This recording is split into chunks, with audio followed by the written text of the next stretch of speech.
balita na ikay mawiwili. So mga par, isang magandang balita at bad news nga po ang bumungad sa atin ngayong araw dahil sa bakbakan ng ating mga pambato sa Grand Prix Tournament ng WBC under sa Riyadh season ni Boss Turkey Al-Sheikh. Meron tayong pambato mga idol na nagtagumpay at nabigo sa laban. Kung saan mga idol, unahin na natin ang naging laban ng ating pambato sa Super Lightweight Division na si Gerald Ento. Nakuha nito mga idol ang panalo via unanimous decision kontra sa unbeaten American boxer na si Ahmad Muhammad Jones sa kanilang 6-rounder na bakbakan. Hindi pinaporma mga idol ng Tobong Surigao del Sur ang American fighters sa ibabaw ng boxing ring. Umpisa hanggang matapos ang laban mga idol, pinaulanan nito na maraming suntok ang kalaban na siya ang nagbigay sa kanya ng kalamangan pagdating sa scorecards. At ngayon mga idol, nag-improve na po ang kartada ni Ento sa 12 wins. 0 loss at siyam dito ay nakuha niya sa knockout at pasok na ito sa second round ng tournament, kaya abangan natin mga idol ang kanyang laban. Pero kung sinerte naman si Ento mga idol, nabigo naman ng isa pa nating pambato na si Crisalito Beltran kalaban ang tubong Argentina na si Alan David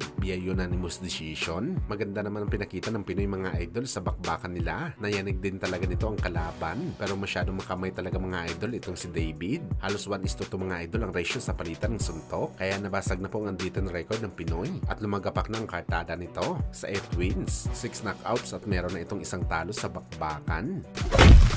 Samantala matapos nga po mga idol, pinagtawanan ang naging training ni Rolando Romero kung saan habang sumusuntok ito mga idol, ito matunog na babae si Rolly. Pero sinabi naman ni Rolly Boy mga idol na hindi niya daw talaga iniiba ang kanyang boses. Natural lang daw ito mga idol. Habang bumabato ito na malakas na suntok, malamang daw mga idol minana niya ito sa sikat na martial artist na si Bruce Lee. Yung mala babae ang tunog pero ang lakas nakakatakot naman. Bagamat hindi naman ito nakaligtas sa mga haters ni Romero mga idol at maraming mga fans ang ayaw pumusta na kay Rolly dahil sa tunog ng kanyang suntok. Animoy tunog daw ito ng isang loser. At paski mga idol, nang nakita ito ng kanyang makakalaban na si Ryan Garcia, ang viral na training na Romero, ginaya niya ito mga idol. Naging tunog babae ito sa heavy bag.